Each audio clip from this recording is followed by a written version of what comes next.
बिहार के भोजपुर में हुए भरत भूषण तिवारी के एनकाउंटर को लेकर सियासी घमासान जारी है।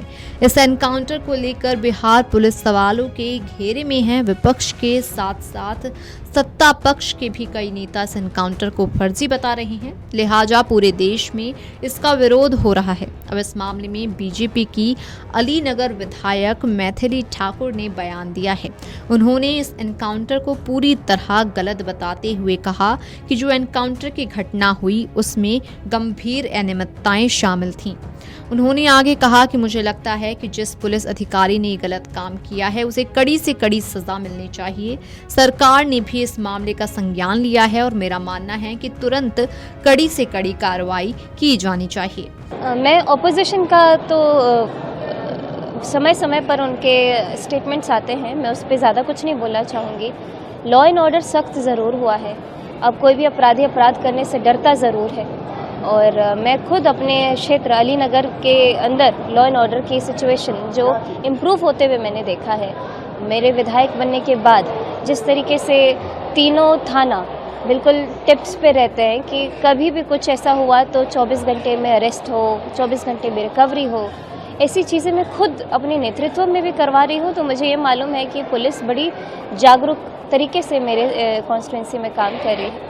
और जो ये वाक़या हुआ, ये एनकाउंटर का, ये बड़ा ही मुझे लग रहा है बहुत मिसकंडक्ट था और मुझे लगता है कड़ी से कड़ी सज़ा मिलनी चाहिए जिस पुलिस वाले ने ये गलत काम किया है, गलत एनकाउंटर किया है उसको, और सरकार ने संज्ञान लिया है और इस पर तुरंत मुझे लग रहा है जल्द से जल्द कड़ी से कड़ी कार्रवाई होनी। वहीं विपक्ष द्वारा बिहार में कानून व्यवस्था को लेकर उठाए जा रहे सवालों पर अलीनगर विधायक मैथिली ठाकुर ने कहा कि समय समय पर उनके बयान आते रहते हैं, उन्हें इस पर कुछ नहीं कहना है। उन्होंने बताया कि राज्य में कानून व्यवस्था निश्चित रूप से और सख्त हुई है।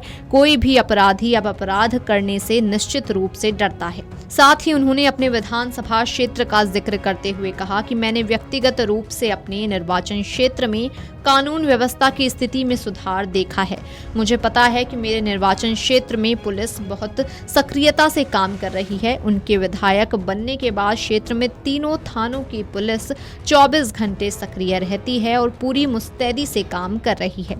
दरअसल विपक्ष लगातार इस मामले पर मुखर है और बिहार पुलिस की इस कार्रवाई पर सवाल उठा रहा है। अखिलेश यादव से लेकर असदुद्दीन ओवैसी तक हर कोई सरकार से सवाल पूछ रहा है। मामले पर AIMIM चीफ असदुद्दीन ओवैसी ने केंद्र सरकार का जमकर विरोध किया। बिजनौर की नजीबाबाद विधानसभा में एक जनसभा को संबोधित करते हुए ओवैसी ने भरत तिवारी के एनकाउंटर को फर्जी करार देते हुए बिहार की NDA सरकार और बिहार पुलिस पर जमकर निशाना साधा। ओवैसी ने सरकार पर बरसते हुए कहा कि मैं हिंदू मुस्लिम नहीं देखता हूं, मैं हमेशा से ही एनकाउंटर नीति के खिलाफ हूं, ये पूरी तरह से गलत है।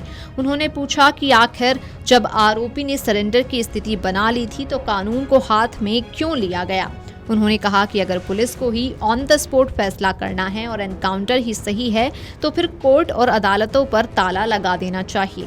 वहीं आपको बताते चलें कि भरत भूषण तिवारी एनकाउंटर मामले में सुप्रीम कोर्ट ने CBI जांच की मांग वाली याचिका पर सुनवाई करने से इनकार कर दिया।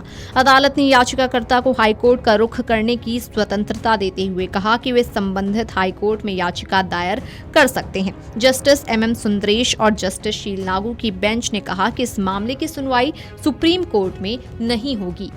Video desk amarujala.com। अगर आप ये वीडियो YouTube पर देख रहे हैं तो हमारे चैनल को सब्सक्राइब कर बेल आइकन दबाएं और Facebook पर देख रहे हैं तो हमारे पेज को लाइक करें।